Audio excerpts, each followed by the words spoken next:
Welcome to Not Milk Never Milk. Subscribe if you're lactose intolerant. In this video, I will show how to run Command and Conquer Generals on Windows 11 Easy Method. First, download the Easy Method Patch and Legacy DirectX installer, then extract files to your game folder. Right-click the game exe, set compatibility mode to Windows 7, check Run as Administrator, and disable full-screen optimizations. Adjust resolution in the config file if needed and apply any community fixes before launching the game. Start by backing up your game folder, then copy the patch files into that folder and overwrite when prompted.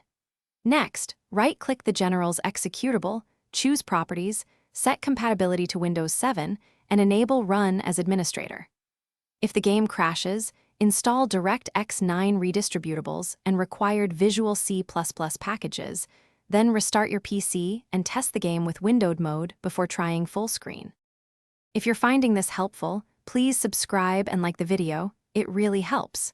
Quick recommendation: stay hydrated with the Owala water bottle during long install and game sessions. It keeps water cold and fits cup holders. I use it while troubleshooting and it saves trips to the kitchen.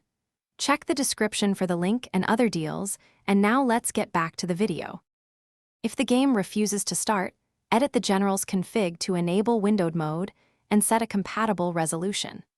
Update your GPU drivers to the latest stable version, but consider rolling back if newer drivers introduce problems. Check crash logs and community threads for specific error codes, and try running the game with reduced permissions or a different compatibility setting until you find a stable combination that works with your hardware. Thanks for watching. If this was helpful, leave a like and consider subscribing. See you next time.